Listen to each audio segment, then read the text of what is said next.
श्री महाप्रज्ञ गुरवे नमः।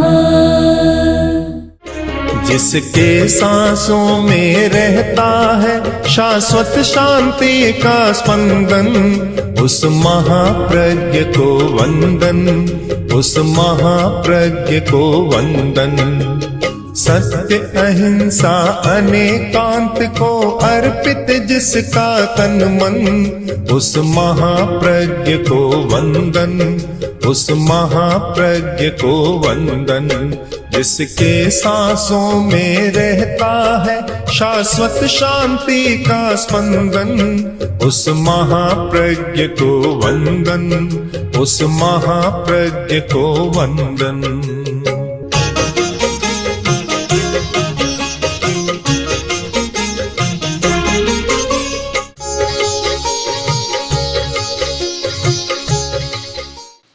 ज्ञान की क्षमता हर व्यक्ति में होती है, किंतु विकास सब में नहीं होता। जिस व्यक्ति को या जिस शिशु को ज्ञान के विकास का निमित्त मिलता है, वह ज्ञान का अर्जन कर लेता है, और जिसको निमित्त नहीं मिलता उसका ज्ञान भीतर का भीतर रह जाता है। हम ये न माने कि बहुत सारे लोग ऐसे हैं जिनमें क्षमता नहीं है। क्षमता तो है, पर निमित्त पर बहुत निर्भर है, परिस्थितियों पर बहुत निर्भर है। करोड़ों करोड़ों ऐसे बच्चे हैं जिनको ज्ञान के विकास का मौका ही नहीं मिलता, और ऐसे लोग भी हैं जिनको निमित्त मिलता है फिर भी नहीं कर पाते। दोनों कोटि के लोग होते हैं। निमित्त नहीं मिलता, अच्छा निमित्त मिला और विकास कर लिया। हम यदि सारी दुनिया के लोगों का विश्लेषण करें, अध्ययन करें या सर्वे करें तो पता चलेगा कि ये नहीं कि न प्रकारे ने किसी को अच्छा निमित्त मिल गया, उसने अध्ययन कर लिया, और निमित्त नहीं मिला तो वह वैसा का वैसा रह गया। मैं स्वयं अनुभव करता हूँ कि मैं जब छोटा था तो मेरे साथ क्रीड़ा करने वाले, खेलने वाले 5, 10, 15, 20 बच्चे थे। हम साथी थे सब, 9, 10 वर्ष की अवस्था वाले। उनमें एक साथी, मूलचंद नाम था, गणित में इतना होशियार था कि अच्छी प्रतिभा थी, और आज मैं सोचता हूँ कि अगर उसको निमित्त मिलता तो शायद वह भी दुनिया का अच्छा वैज्ञानिक बन जाता, पर निमित्त नहीं मिला। गांव में रहा और फिर छोटी अवस्था में व्यापार में लग गया और अपना जीवन ठीक चलाया, पर जो विशेषता प्रकट होनी चाहिए थी वह नहीं हो सकी। लाखों लाखों का ऐसा इतिहास है कि निमित्त के अभाव में स्थिति नहीं बनती। और समस्या यह भी है कि क्षमता है, पास में पैसा है, तो भी ज्ञान का विकास नहीं कर सकती। और आजकल के संस्थान, विशेष संस्थान ऐसे बन गए कि जहाँ भर्ती होना भी मुश्किल है। ऐसे ऐसे संस्थान है कि जहाँ कोई भर्ती होना चाहे 10 लाख से लेकर 20-30 लाख तक देने की स्थिति हो तो भर्ती पा सकता, प्रवेश पा सकता है, अन्यथा प्रवेश ही नहीं मिलता। कि एक व्यक्ति को प्रवेश के लिए 80 लाख रुपया देना पड़े। अब जहाँ ऐसी स्थितियाँ हो तो फिर ज्ञान का विकास कैसे हो सकता है? बहुत सारे ऐसे हैं जिनमें प्रतिभा है और वह प्रतिभा दबी की दबी रह जाती है। क्या स्त्रियों में ज्ञान की क्षमता नहीं है? अब तो सामने आ रहा है कि स्त्रियों में क्षमता है, पर आज से 100 वर्ष पहले की बात करें, 200 वर्ष पहले की बात करें और 60-70 वर्ष की तो मेरे सामने बात है और मैंने सुना है कि लड़की को नहीं पढ़ाते थे। क्यों नहीं पढ़ाते? कि एक घर में 2 कलमें नहीं चल सकती, धारणा बनी हुई थी कि 2 कलमें चलेगी तो लड़ाई झगड़ा हो जाएगा, एक ही कलम चलेगी, 2 नहीं चल सकती, तो इसलिए स्त्रियों को नहीं पढ़ाया जाता था। इसका अर्थ तो यह तो नहीं है कि उनमें क्षमता नहीं थी। आज जब स्त्रियों की शिक्षा का काम शुरू हो गया तो चक्का उल्टा घूम गया कि लड़कियां तो आगे आ रही है, लड़के पीछे जा रहे। निमित्त मिला और विकास हो गया।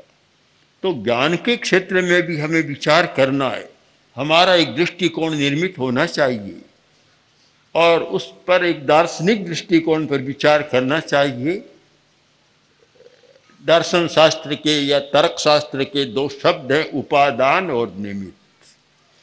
उपादान मूल कारण, जिस मिट्टी को कुंभार का निमित्त मिला और वह मिट्टी घड़े में बदल गई, तो क्या और शेष मिट्टी है उसमें घड़ा बनने की क्षमता नहीं है? क्षमता तो है, पर जिसको निमित्त मिला वह मिट्टी घड़े में बदल गई और निमित्त नहीं मिला वह मिट्टी मिट्टी रह गई। हम हर वस्तु के बारे में ये नियम देख सकते हैं, जिसको योग मिला वह बन गया, योग नहीं मिला वह नहीं बना। मैंने जब मेरे साथियों को देखा कि हम 10-20 जो लड़के थे, छोटे छोटे बच्चे, उनमें क्या कोई प्रतिभाशाली नहीं था, कोई बुद्धिमान नहीं था, तारतम्य हो सकता है, पर थे, पर शिक्षा का निमित्त नहीं मिला तो एक छोटी सीमा में, छोटे व्यापार में ही जीवन समाप्त हो गया। अनेक चल बसे। तो हम विचार करें कि परिस्थितियों का निर्माण कैसे करें, अच्छी परिस्थिति का निर्माण, अच्छे निमित्तों का निर्माण, योग कैसे मिलाएं, इस पर विचार करना बहुत जरूरी है। क्षमता है, अर्हता है, वह उपादान है, किंतु कर्म शास्त्र का एक नियम है कि जब तक निमित्त नहीं मिलता तो कर्म भी अपना विपाक नहीं दे सकता, प्रदेशोदय में रह जाता है, विपाक नहीं दे सकता। विपाक कब होता है? जब निमित्त मिल जाते हैं, तब वह विपाक रूप में अपना फल देता है, और निमित्त नहीं मिलता तो बस प्रदेशोदय यानी निष्क्रिय होकर और अपना काम कर चला जाता है। तो हमें ज्ञान के संबंध में विचार करते समय निमित्तों पर बहुत विचार करना चाहिए। निमित्त का अर्थ तो समझ में आ गया बहुत सरलता के साथ कि गेहूं है और गेहूं की रोटी बनती है। गेहूं में रोटी के रूप में बदलने की क्षमता है कि रोटी बन सकती है, किंतु कब बनेगी? कि निमित्त मिलता है चाकी का तो गेहूं का आटा बन जाता है, फिर निमित्त मिलता है बनाने वाले का तो आटा फल का बन जाता है, रोटी बन जाती है। हमारी स्थिति क्या है कि हम कच्चे माल को पक्का बनाना बहुत कम जानते, ज्ञान के क्षेत्र में बहुत कम जानते। उद्योग के क्षेत्र में तो लोग जानते हैं कि कैसे कच्चे माल को पक्का बनाया जाए, जो रॉ मटेरियल है उसको कैसे दूसरी रूप में बदला जाए, रुई को कैसे कपड़ा बनाया जाए इस बात को जानता है, और स्टील कैसे बनाया जाए, दवा कैसे बनाई जाए, इन बातों को जानते हैं। किंतु धर्म के क्षेत्र में या ज्ञान के क्षेत्र में तो ऐसा लगता है कि कच्चे माल को पक्का बनाना बहुत कम लोग जानते हैं, कच्चा का कच्चा रह जाता है। ज्ञान के साथ चरित्र होना चाहिए, और वह इसलिए नहीं हो रहा है कि कच्चे माल को पक्का नहीं बनाया जाता। और जब तक कच्चा माल पक्का नहीं बनता उसका उपयोग नहीं होता। अब तपस्या एक साधन है कि जिसके द्वारा बहुत विकास किया जा सकता है, पर वह पक्का बनाने की विधि जाने तब हो सकता है, नहीं तो भूख को तो सहन कर लेते हैं, बहुत बड़ी बात है, पर जो तपस्या से मिलना चाहिए वह तब तक नहीं मिलता। एक सुंदर कहानी है इस विषय में। एक भाई अपनी बहन के घर गया, कोई भोज का प्रसंग था इसलिए दूसरे गांव से आया था, और जो भोजन करने वाले लोग थे और जो मुख्य लोग थे उनकी एक अलग पंक्ति बन गई। साधारण लोगों के लिए अलग भोज चल रहा था, तो 150 लोग एक पंक्ति में बैठकर भोजन कर रहे थे। प्राचीन काल की पद्धति थी कि एक पट्ट बिछा दिया जाता, उस पर थाल और उस पर एक मखमली कपड़ा ढांक देते, भोजन करने वालों के लिए गद्दी, उस पर बैठकर भोजन करते। तो सब लोग बैठ गए और तैयारी हो गई, भोजन करने लगे और कपड़ा दूर किया और सब भोजन करने लग गए। जब भाई ने थाल पर से कपड़ा हटाया तो आश्चर्य में रह गया, बड़ा आश्चर्य कि सब लोग तो खा रहे हैं और वह बैठा देख रहा है, और सोच रहे ये क्या हुआ। थाल में सब लोगों के अच्छे पकवान, व्यंजन, पूड़ियाँ सब परोसे हुए थे, और भाई के थाल में केवल गेहूं के सिवाय और कुछ नहीं। अब वह कैसे खाए? प्राकृतिक चिकित्सक तो था नहीं। हमारे कुछ प्राकृतिक चिकित्सक तो ऐसा कहते हैं कि कोरा अनाज खाना स्वास्थ्य के लिए बहुत अच्छा है, पर सब तो नहीं खाते हैं और कहने वाले भी शायद कम खाते हैं। तो उसने सोचा अब क्या करूं। अब बैठा है, आसपास के लोगों ने देखा, एक मखौल का वातावरण बन गया, बड़ा शर्मिंदा हुआ, उठकर चला गया। आखिर भीतर गया, बहन आई और बोली भैया भोजन नहीं किया, उठकर आ गए।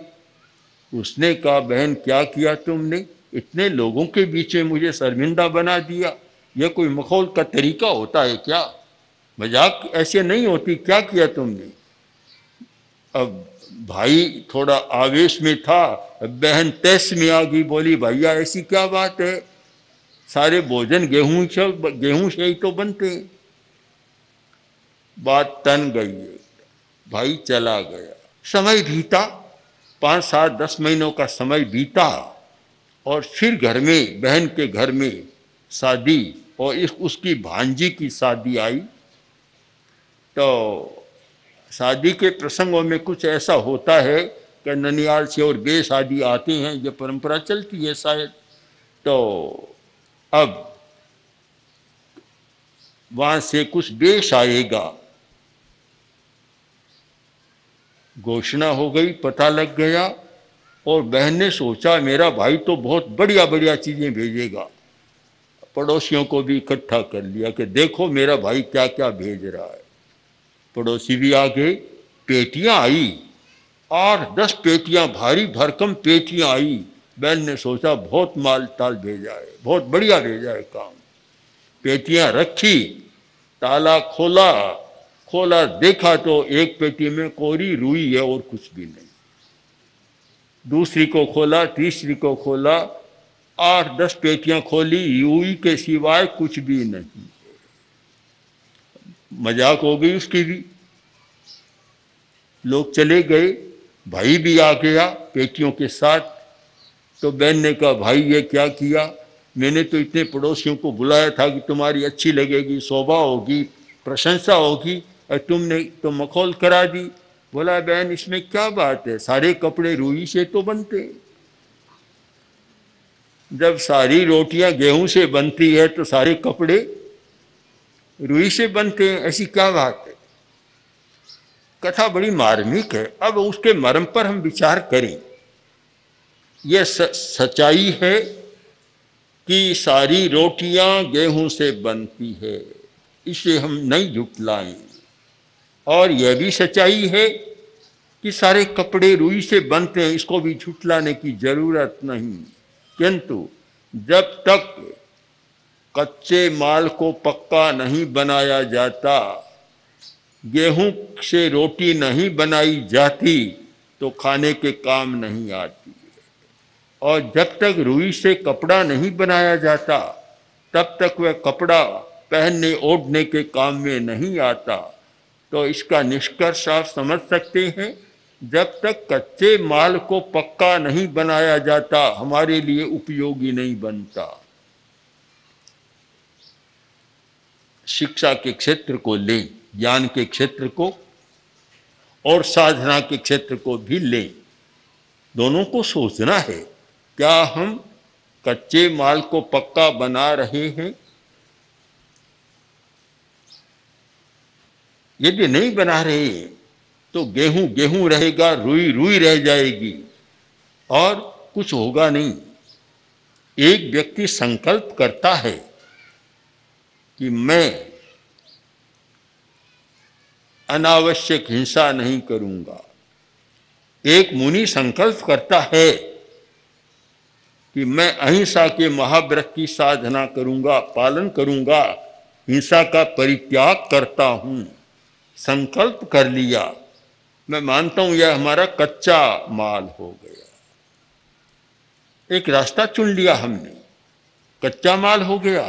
किंतु जब तक कच्चे घड़े को कुम्हार आवा में देकर आंच में नहीं पकाता, तब तक उसमें जल टिकने की क्षमता नहीं होती। जल धारण कब हो सकता है? कौन सा घड़ा पानी को अपने में धारण कर सकता है?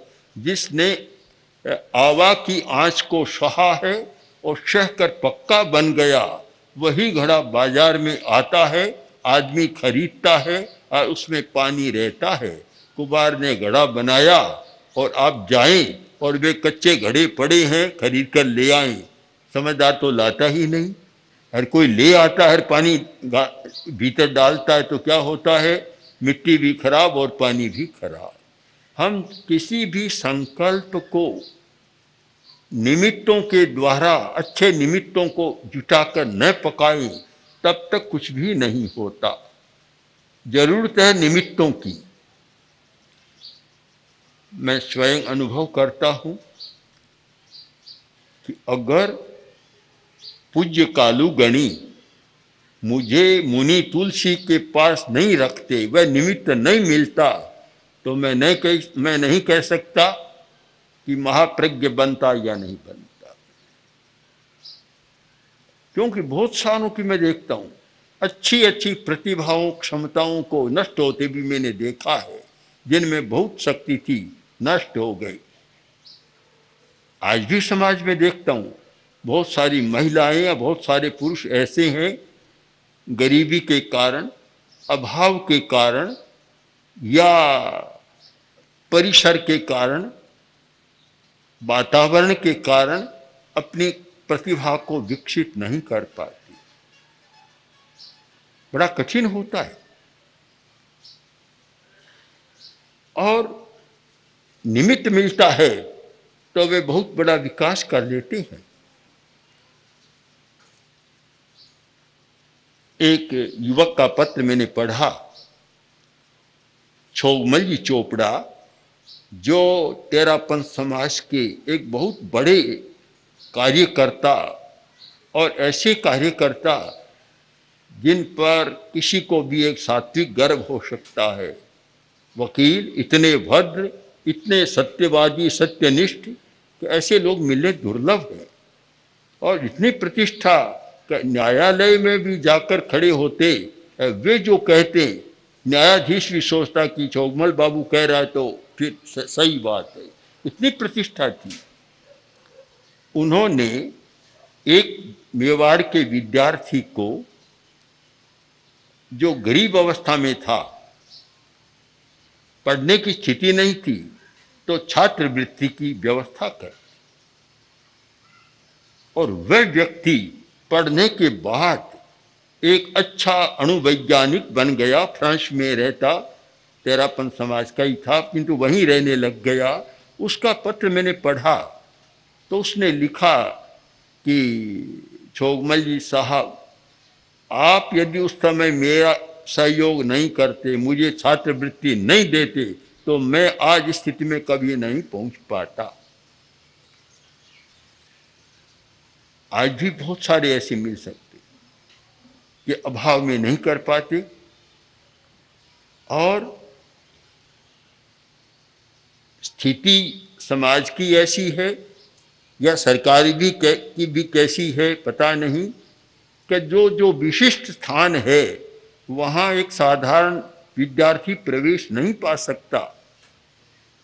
वे कहाँ से तो 10-20 लाख रुपया पहले लाए और फिर प्रवेश पाए। आजकल व्यापारी वर्ग ने एक इसको भी व्यापार बना लिया। हमारे सामने भी कई बार प्रस्ताव रखते हैं कि अच्छे विद्यालय बना लें तो साल में 2-4 करोड़ की पैदा सहज हो जाएगी। मुझे तो यह बात कानों में कांटे जैसी चुभती लगती है कि कम से कम शिक्षा के क्षेत्र को तो पवित्र रहने दो, वहाँ व्यवसाय क्यों करते हो? व्यावसायिक बुद्धि व्यापारी में होती है, हर जगह व्यावसायिक बुद्धि से काम लेता है, पर ये ज्ञान का क्षेत्र, शिक्षा का क्षेत्र इतना पवित्र क्षेत्र है जहाँ केवल ज्ञान दान की बात होनी चाहिए, और वहाँ भी एक कारखाना खोल दे, फैक्ट्री बना दे, विद्यालय को भी एक फैक्ट्री बना दे कि बड़ा विद्यालय खोलो और पैसा कमाओ। मैं मानता हूँ इससे कोई निम्न वृत्ति की बात मुझे नहीं लगती, बहुत निम्न वृत्ति की बात है। ऐसा चिंतन करना भी निम्न वृत्ति का है, ज्ञान की पवित्रता को नष्ट करने वाला है। बहुत लोग इस धंधे में लगे हुए हैं। मेरे पास भी अनेक लोग आए, बोले कि अमुक ने विद्यालय खोला, आज वह साल में इतना कमा रहा है, इतना कमा रहा है। तो मैंने कहा कि हिंसा को बढ़ाने का एक साधन और बना दिया। एक विद्यालय खोला, पैसा कमाना शुरू किया, तो हिंसा के जितने निमित्त हैं एक निमित्त और बना दिया। और वह पैसे की आकांक्षा हो सकता है कि कभी ज्ञान की परंपरा को भी धूमिल बना दे। आगे की स्थिति तो यह थी, गुरुकुलों की स्थिति, कि गुरु पढ़ाता, वहाँ पैसे का प्रश्न ही नहीं होता। गुरुकुल हो, उनकी छात्रों की व्यवस्था करते, लेने का सवाल ही नहीं, तो वहाँ ज्ञान की बात चलती थी। आज तो उल्टा हो गया, कभी कभी दुनिया में उल्टा होता है। उल्टा आदमी कुछ सोचता है, हो जाता है उल्टा। एक आदमी जा रहा था, मजदूर आदमी था, लंबी यात्रा की, थक गया तो फिर सोचा, ए मेरे खुदा, मैं थक गया हूँ, तुम सबको देते हो तो मुझे भी एक घोड़ी दे दो ना। घोड़ी की मांग मन में करता करता चला गया। संयोग की बात कि उधर से ही एक थानेदार आया और उसकी पास घोड़ी थी, और रास्ते में ही घोड़ी ने प्रसव कर दिया। अब उसको कैसे ले जाए? कोई साधन नहीं था पास में। इधर में यह आदमी आया, इसको देखा और पुलिस वाले ने कहा इधर आओ जरा, बुला लिया। अब पुलिस का अपना रोक-टोक होता है, कहा लो इस घोड़ी के बच्चे को ले लो कंधे पर और चलो।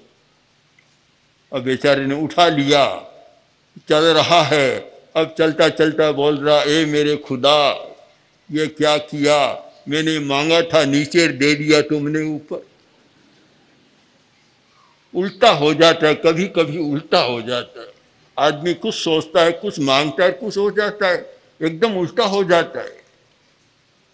यह भी चिंतन करना है कि ज्ञान के क्षेत्र को पवित्र कैसे रखा जाए, कैसे ज्ञान पवित्र रहे, इस विषय पर एक सामूहिक चिंतन होना चाहिए, जिससे विद्या, ज्ञान, विद्यादाता सब पवित्रता का अनुभव करें और पवित्रता के वातावरण का निर्माण कर सके। ओम हर।